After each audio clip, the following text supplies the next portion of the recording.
Okay, this is the last chapter, and this one is very useful for your project because here you learn about some of the troubleshooting techniques. By the way, we have used them in our lab when we were testing the connection, some of them. Like, what is the most famous troubleshoot command? Do you know? Ping, yeah, ping, the one we used in the, yes, correct. Also, ipconfig, it will show you the IP address in your network. So troubleshooting, what is the definition of troubleshooting? It is the process of identifying, locating, and correcting problems. Okay? And documenting it. Please don't forget to add to it, documenting it. Okay? So it should have a detailed description of the problem. What are the steps taken to determine the cause of the problem and how you corrected it, and documentation about this. Why do we need the documentation? Who can tell me why we need it? First of all, for the record. Second, for training. So if the problem happen again, we know how to fix it, correct? So you need to, how do you gather the information? You need to talk to the user. You need to determine how much of the damage is there, how much of the network is damaged, how many computers are affected, okay? So you need to understand what is the nature of the problem, okay? So you need to do an end user report, problem verification report. Then you need also to mention the equipment, what is the made of the equipment, make, model, who's the manufacturer, what operating system is installed, who owns it, and what is the warranty information, is it under maintenance contract or not, is it ours or leased, okay? Then you need to test the configuration and topology. The physical and logical topology should be there in front of you. Configuration files, log file. What are log files? Log files is where you have the log files where they have what are the who have done this change and when. These are log file, or log file for your Windows server. When was the last time it was shut down, or when was it updated, or when was backup done? These are all, you can find it under the log file اللي هو السجل.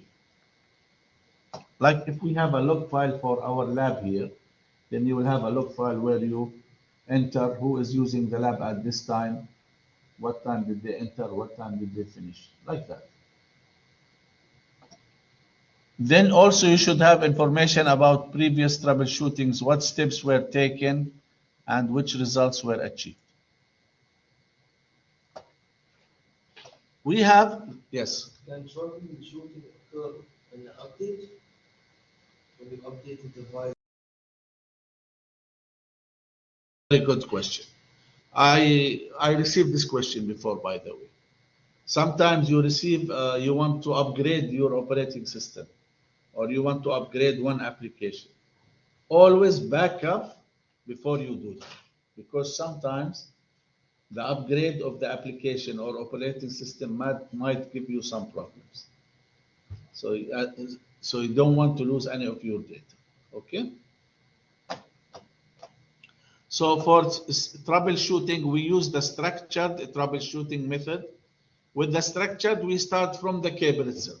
And if you come and tell me, oh, I don't have internet connection or network connection, the first thing I will check is what? The cable and the computer, CPU, screen, are they switched on? Okay, all of this. Okay, so the first thing is to check a physical, okay, because most network problems reside in the lower levels.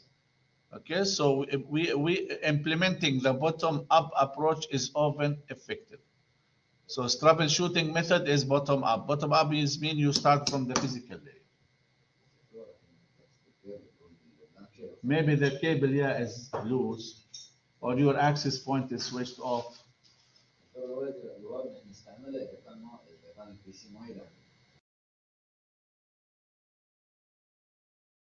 If you are using Wi-Fi, you will have a wireless card on your computer. So you need also to make sure it's turned on, Wi-Fi is turned on. Sometimes the Wi-Fi is off, and your mobile, maybe your mobile on plane mode. So these are physical. Okay? Yes.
So you start with the physical. That's why we call it bottom-up structured troubleshooting method.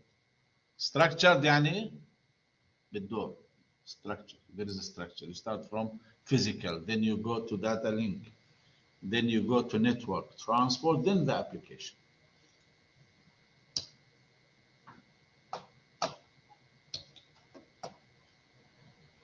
Now we have the other method is top-down.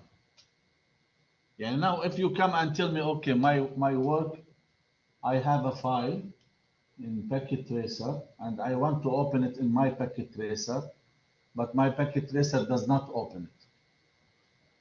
What you will check? The cable?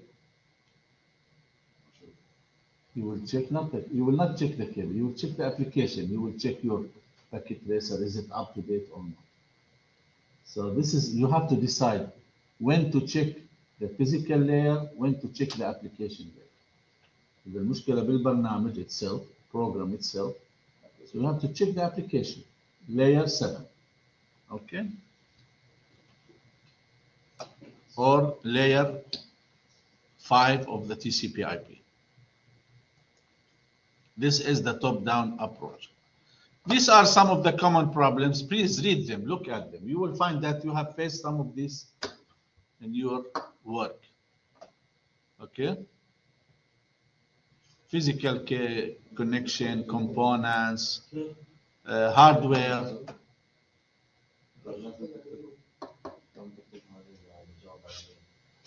By the way, physical problems do not include, Shabab, please remember, when we talk about physical problems, they don't include software problems. Logical is different. Okay? Even the configuration of the device. Okay? So you have, these are some of the most common layer 1, device receiving power. Maybe it's off, CPU is off. Or maybe the cable, network cable is loose, or the incorrect cable is used, or a faulty cable is used, or faulty wireless access point. So you have to ensure that they are all working, and no, the LED even in your network card or on the access point is showing green light, not error or red or flashing red. Okay.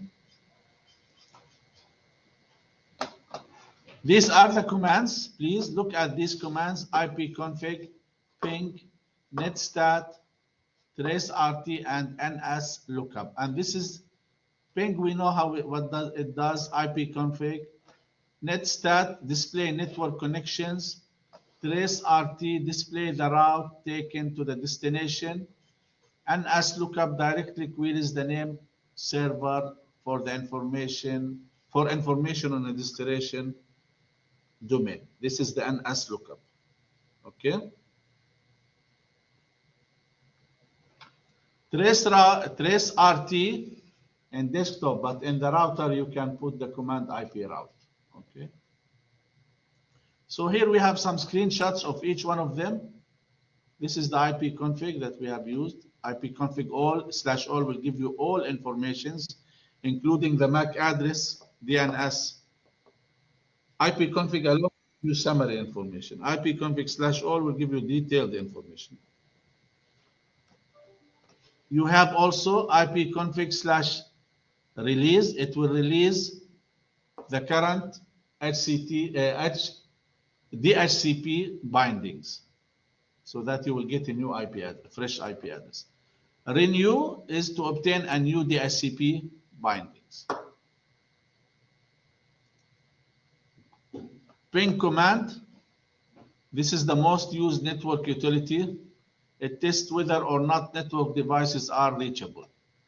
If I want to test my own device, I will put test ping and then what? Loopback address 127.0.0.1. Okay. You can also ping to a name, like ping space. You can try it now. www.cisco.com, for example, or hp.com. Okay. This will verifies not only connection, but also if the DNS is okay. This is your ping results. Ping also have some parameters. If you add them, it will give you more details, okay? Like here you see, ping-t, ping the specified host until stopped. Wow, so it will keep pinging, huh?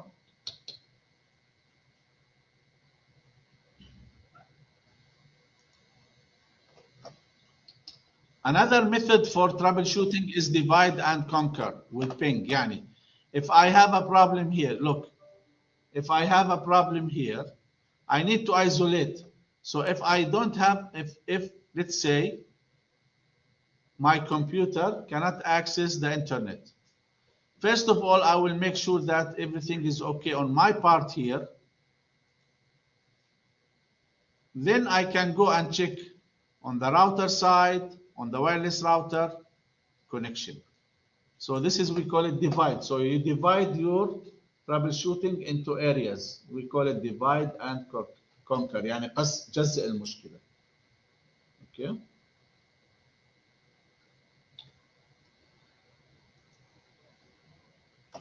traceRT command is very useful. This is a screenshot of traceRT.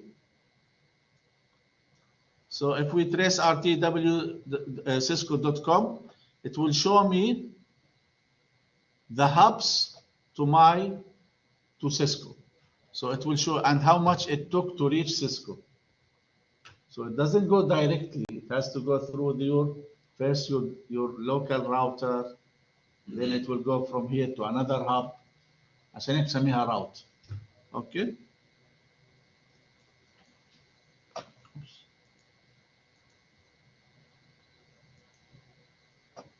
The netstat command to verify active TCP connections and list the protocols in use. It's very important. Sometimes you notice that, oh, your computer is very slow. And maybe you are worried that someone is maybe accessing your computer remotely and running some applications. So how do you find out what's running currently on my computer and my network? You put the command netstat. It will show you all the active TCP connections on your computer. So if you find that my FTP is running while you are not using FTP, then you think twice. Okay.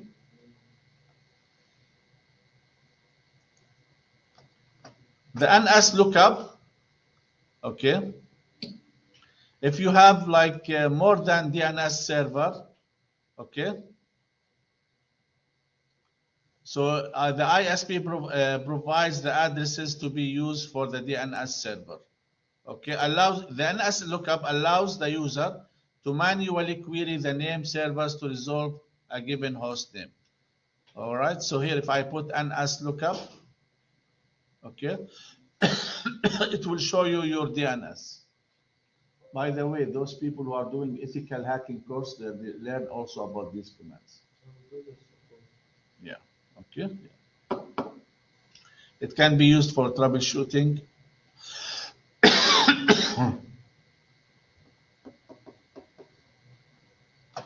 So when issued, the default DNS server configured for your host is displayed, and the name of a host or domain can be entered at the NS lookup prompt as well. Okay. Any questions about this troubleshooting?